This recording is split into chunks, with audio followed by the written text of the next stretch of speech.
안녕하세요. 꿈비의 책 읽기입니다. 오늘도 무라카미 하루키의 에세이 걸작선에서 지바현 택시기사라는 제목의 글 한 편을 여러분께 읽어드리겠습니다. 좋은 시간 되세요.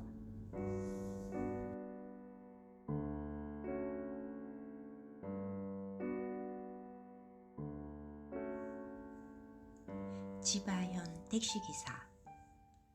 전에 한 3년 정도 지바현에 살았다.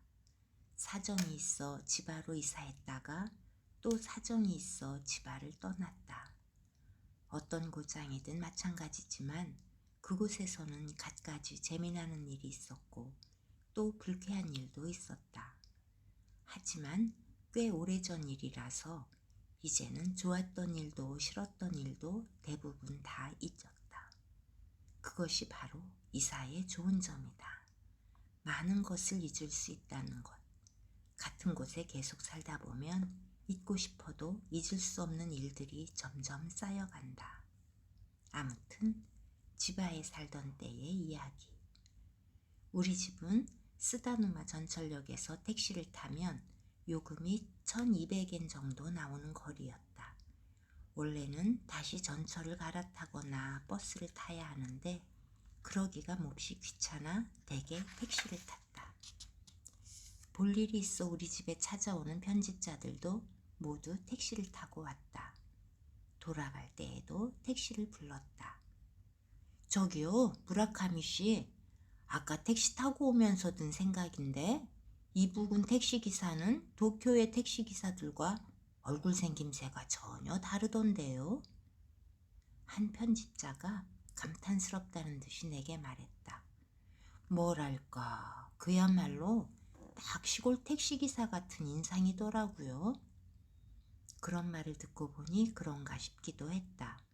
택시기사의 얼굴을 그리 주의 깊게 본 적이 없으니 확신할 순 없지만 대체로 메이지 제과의 칼 광고에 나올 법한 얼굴이 많았던 것 같다. 그 다음 도쿄에 갔을 때 예의주시에서 택시기사 얼굴을 살펴보고 다시 지바로 돌아와 지바 택시기사의 얼굴과 비교해보니 아하, 역시 달랐다. 인상도 그렇거니와 태도와 말투까지 지바 쪽이 압도적으로 칼 아저씨스러웠다. 스다누마는 이제 완전히 도쿄 통근권에 속하는데 택시기사의 얼굴 표정 하나만 봐도 이렇게 다르구나 싶어 나는 새삼스레 감동하고 말았다. 왜 그렇게 표정이 다른지 여러모로 생각해 봤는데 우선 첫째로는 지바에서 태어나고 자란 사람들이 자기 고장 택시 회사의 운전기사가 된 경우가 많아서일 것이다. 지바는 원래 농경지역이었으니 결과적으로 얼굴 생김새나 행동거지가 칼 아저씨스러워지는 것을 피할 수 없다. 그에 반해 도쿄라는 곳은 전국구이기 때문에 얼굴 생김새도 다문화적일 수밖에 없고 다양한 경향이 고루 공존하게 된다. 그러니 기업으로서 택시 회사의 체질도 마땅히 집약적 색채를 띠게 된다. 그리고 도쿄에 비하면 지바에서 운전기사 노릇을 하는 편이 아무래도 스트레스가 적다.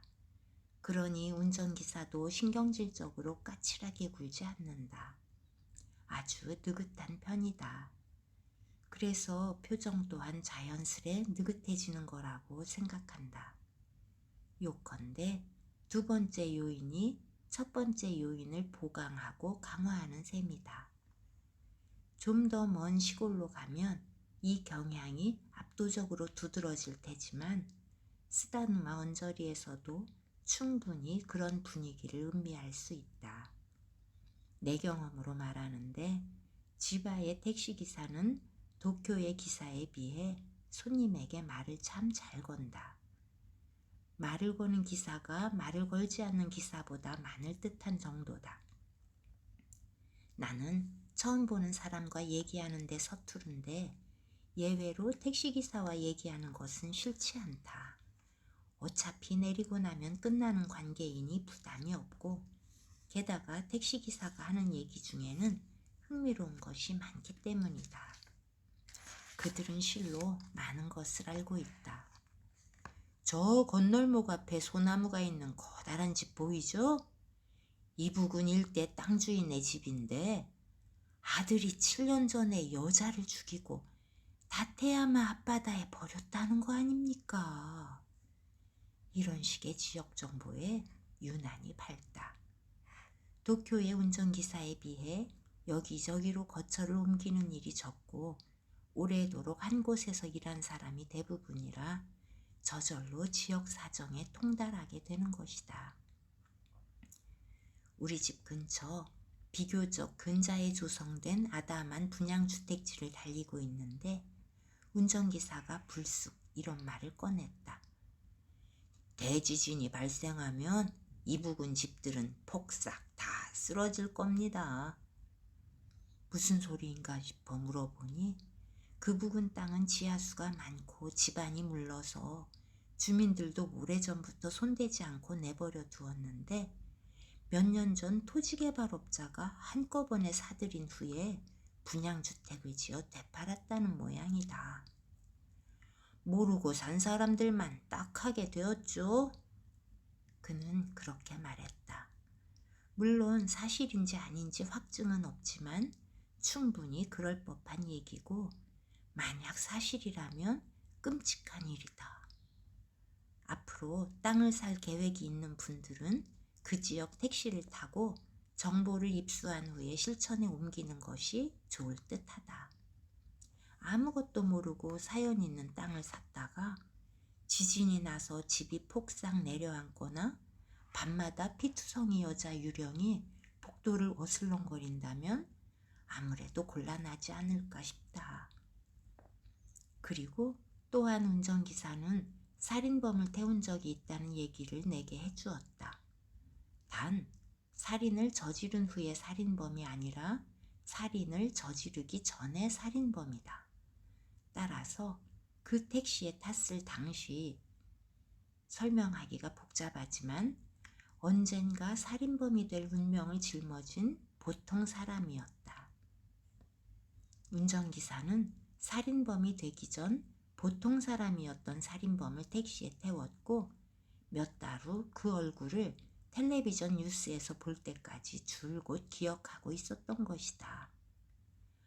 아, 저 사람 그때 그 손님이구나 하고 금방 알아봤죠. 텔레비전 보고서. 아니, 하루에도 100명 정도는 손님을 태울 텐데 어떻게 해요? 나는 물어보았다. 그렇다면 한 사람의 얼굴을 몇 달이나 기억하고 있었다는 얘기입니까? 그 손님을 태웠을 때 무슨 특별한 일이라도 있었나요? 아니요. 특별한 일은 하나도 없었습니다. 흔히 보는 아주 평범한 얼굴이었고 말수도 별로 없었어요. 그런데 신기하게도 생생하게 기억하고 있었어요. 다른 손님 얼굴은 일일이 기억 못하는데 말입니다. 모르겠어요. 왜 기억하고 있었는지. 직업상의 감이라고 해야 하나? 아무튼 대단하다는 생각이 든다. 어쩌면 단순한 착각일지도 모르고 또 어쩌면 그냥 닮은 사람이었을지도 모른다. 하지만 하나의 에피소드로는 상당히 흥미롭다. 그런 얘기를 들으면 택시비를 내면서도 확실하게 본전을 뽑은 기분이 든다. 그렇게 인상에 남는 얼굴이 따로 있을까요? 나는 또 물어보았다. 글쎄요. 있겠죠? 어떠세요? 제 얼굴은 기억에 남을 것 같습니까? 나는 확인차 물어보았다. 운전기사는 룸미러로 힐끗 내 얼굴을 보고는 꽝입니다. 금방 잊어버릴 거예요.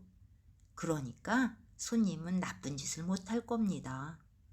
좋은 일도 별로 안 하겠지만요. 운전기사는 바로 그런 대답을 했다. 기뻐해야 할지 슬퍼해야 할지 판단하기가 심히 괴롭다.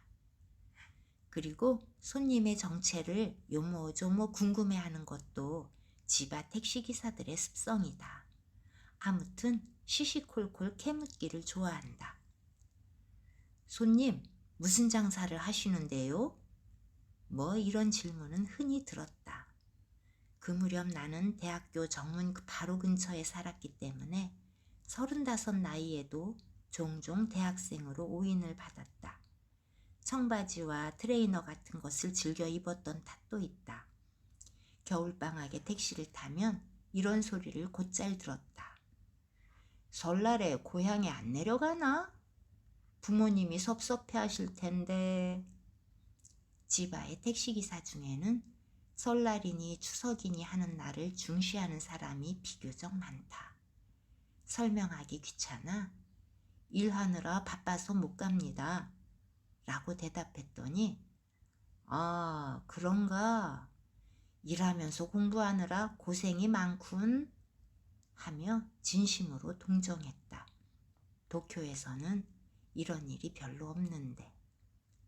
마누라에게 그 얘기를 했더니 어머, 그래도 당신은 그나마 낫네. 젊어 보인 거잖아. 나한테는 얼마 전에 대학 교수 아니냐고 하더라니까.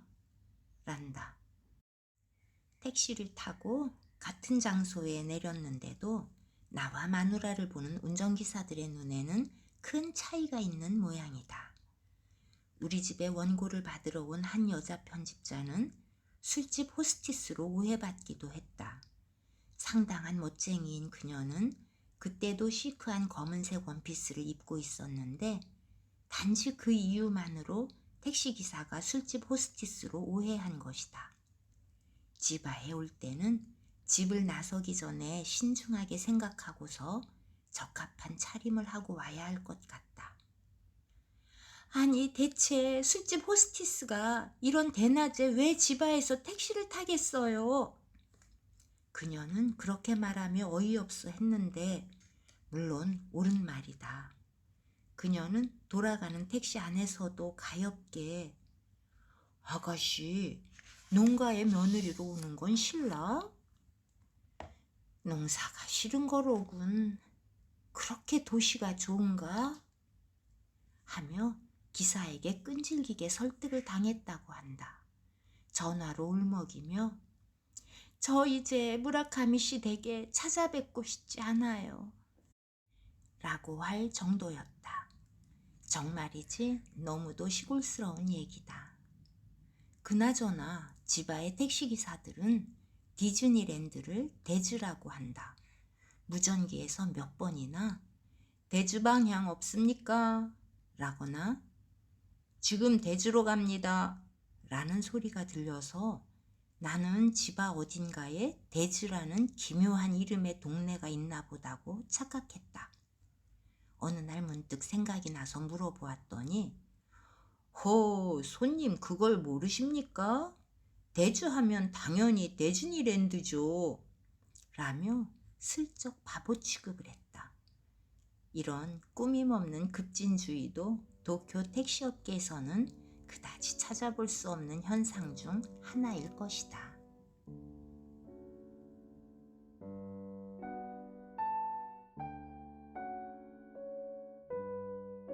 재미있게 들으셨는지요?